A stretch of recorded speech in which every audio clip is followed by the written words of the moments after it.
Night rain washed the neon of Marmel as a gloved hand clenched a tiny transparent capsule, harboring a glowing amber substance.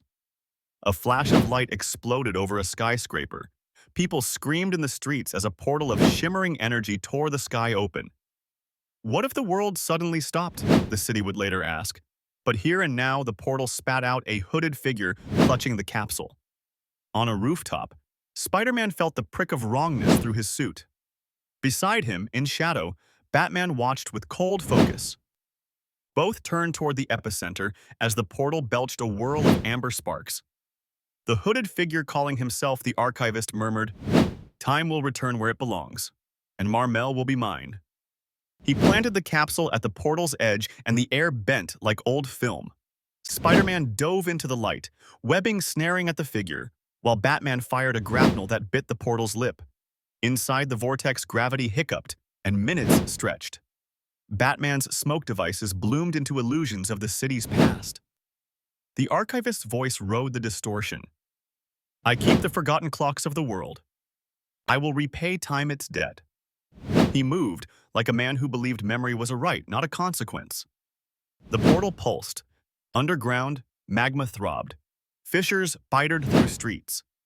People's faces flickered in the warped smoke, ghosts of 1,000 yesterdays. Batman smelled the logic. The Archivist had seeded old clock towers and memory vaults as nodes. If he completed the resonance, time itself would lock Marmel into a loop of what had been, erasing tomorrow. Spider-Man heard faint cries seeping from the vortex, trapped lives begging not to be swallowed by the past. They forced their way out, bringing one capsule with them. It clung to Spider-Man's hand, warm and insistent, spilling vivid visions. A market from 60 years before, children running where now rubble sat. Batman felt the weight of the choice: destroy the capsule and erase precious memory. Keep it and let the city be shackled. The question hung between them. Is preserving the past worth sacrificing future freedom? The Archivist slipped into the network of old timekeepers, ancient clock towers wired like an antique nervous system, and began to pull the city's memories back into his vault. Batman unrolled a plan.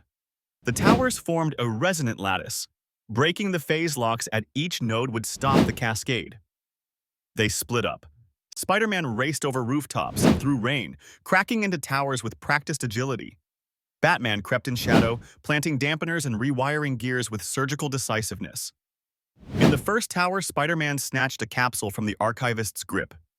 It erupted with living images, spilling a childhood scene into the bell chamber.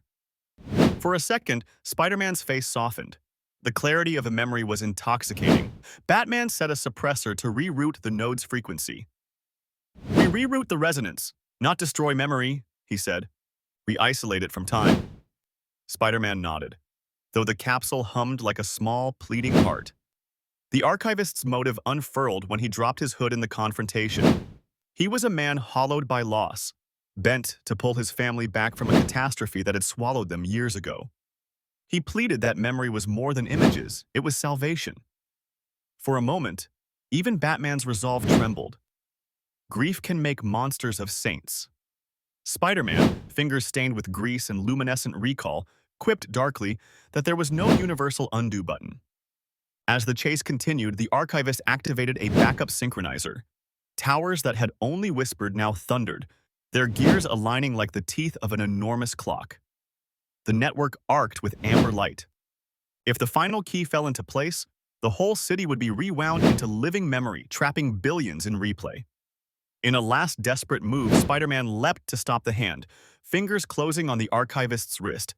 Batman rerouted the suppressor to channel the surge away from the city. The surge detonated, not as abrupt annihilation, but as a tide of pictures. The capsules coughed their memories into a secure containment dome Batman had improvised. The echoes of parks, dinners, lost faces condensed into static luminous tableaus, preserved but no longer rewiring time. The Archivist collapsed, sobbing with the release and the denial. He could see them, touch them in memory, but he could not drag them back into flesh without dooming the living. When the portals shrank and the wind eased, Marmel stood bruised but unlooped. Streets were scarred, towers were wounded, but the present remained unsurrendered. Spider-Man watched the sunrise push through ash and rain, feeling the bittersweet twinge of having rescued a future at the cost of changing the past.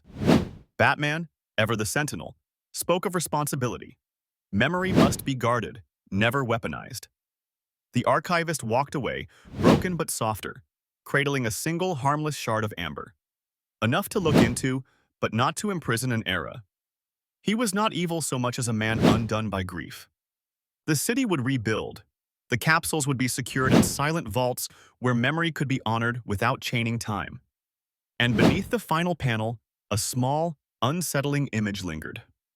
A museum exhibit case, dimly lit, with the faintest glint of amber at its corner, a whisper that some stories remain hidden, waiting to be continued.